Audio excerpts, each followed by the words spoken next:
इस वक्त हम पटना में मौजूद हैं। न्याय की बात की टीम हम पहुंच चुके हैं आरजेडी कार्यालय, राष्ट्रीय जनता दल कार्यालय।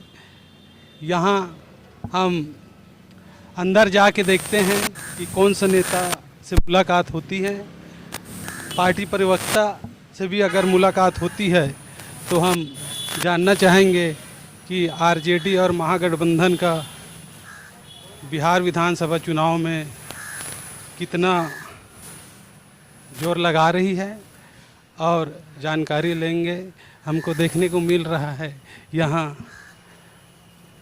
कंचना यादव जी हैं, पार्टी प्रवक्ता। हम उनसे बात करना चाहेंगे और जानकारी लेंगे कि बिहार विधानसभा चुनाव में महागठबंधन और आरजेडी कितना प्रभावशाली तरीके से लड़ रही है।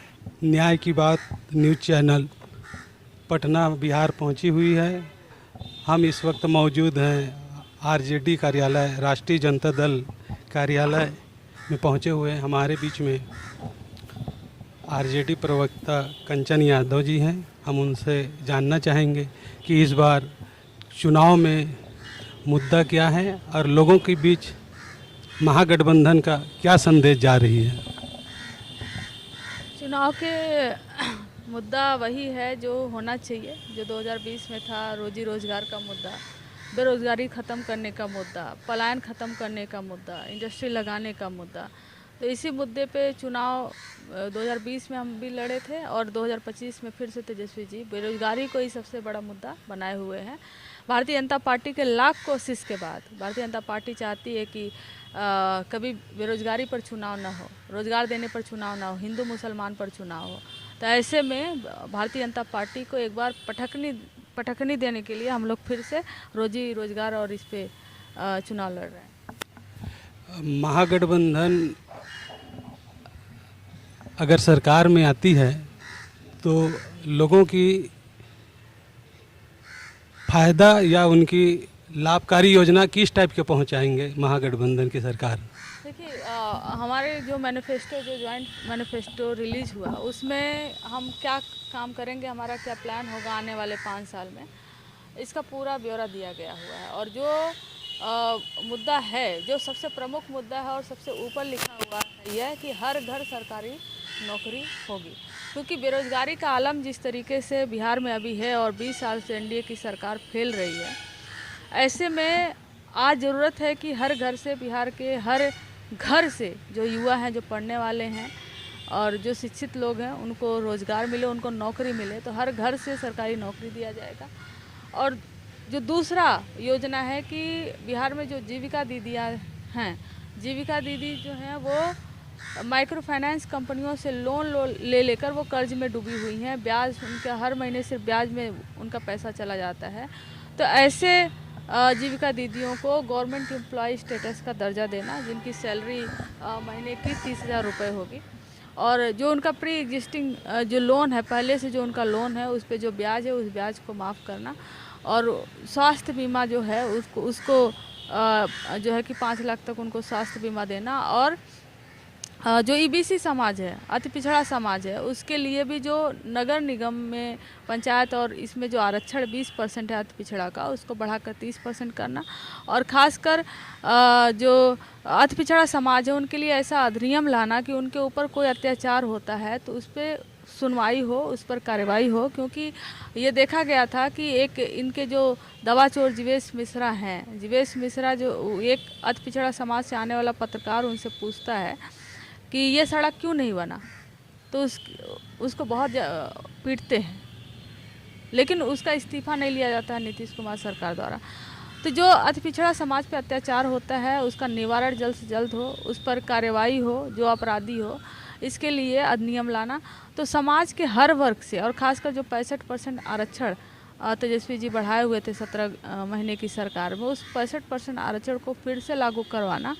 और समाज के हर वर्ग के, आप देखिए कि अगर महिलाओं के लिए बात करें तो सबसे ज़्यादा टिकट जो है वो आरजेडी ने ही दिया है महिलाओं को, 24 टिकट दिया, जबकि वहीं जदयू और बीजेपी ने बस 13 टिकट दिया। तो इससे समझ में आता है कि महिलाओं को आगे बढ़ाने के लिए, मुख्यधारा में लाने के लिए, चाहे वो अति पिछड़ा समाज हो, चाहे वो दलित समाज हो और चाहे वो युवा हो, सबके लिए तेजस्वी जी प्लान लेकर आए हैं। और जो बुजुर्ग हैं उनकी पेंशन राशि को बढ़ाकर 1400 करना, जो 400 हुआ करता था। तो ये सारा स्कीम है। और इंडस्ट्री लगाने को लेकर, आईटी हब बनाने को लेकर, तमाम तरह के जो है काम को तेजस्वी जी आगे बढ़ाने के लिए काम कर रहे हैं, मैनिफेस्टो में है। और उसको लागू करेंगे एक बार जब सरकार बन जाएगी तो। आज प्रधानमंत्री मोदी जी का यहाँ रोड शो है, इसमें आप क्या कहना चाहेंगे? तो प्रधानमंत्री मोदी जी रोड शो के अलावा और करते ही क्या है? रोड शो ही तो करते हैं मोदी जी। मतलब जब चुनाव जहाँ आया वहाँ पर वो पहुँच जाएंगे, फिर जुमला फेंकेंगे, तमाम बड़े बड़े वादे कर देंगे, है ना। फिर आकर जो है 5 साल गायब हो जाएंगे, फिर चुनाव आएगा तो फिर आएंगे। आकर बोले थे ना कि हवाई चप्पल वाला भी हवाई जहाज़ में जाएगा।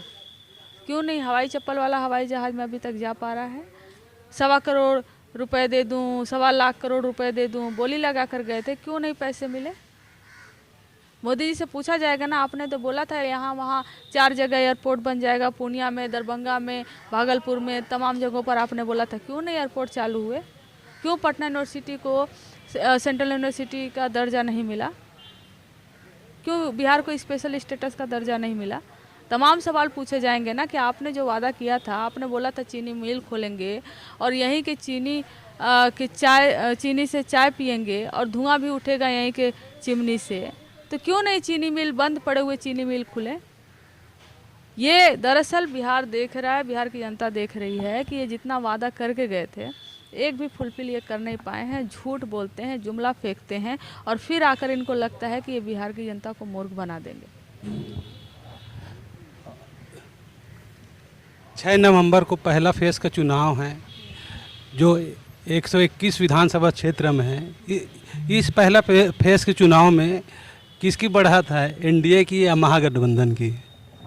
महागठबंधन जीत रहा है। पहला फेज की बात करिए आप, चाहे दूसरा फेज की बात करिए आप, जो 14 तारीख को रिजल्ट आएगा उसमें महागठबंधन की सरकार बन रही है। और 20 साल के एनडीए की सरकार को जनता उखाड़ फेंकेगी। इन्होंने आतंक मचा रखा हुआ है, अपराधी सिर पर चढ़कर नाच रहे हैं, जहां मन तहां हत्याएं हो रही हैं, हत्या कर दे रहे हैं, उनको कोई डर नहीं है, प्रिवेंशन ऑफ क्राइम नाम की कोई चीज़ ही नहीं है।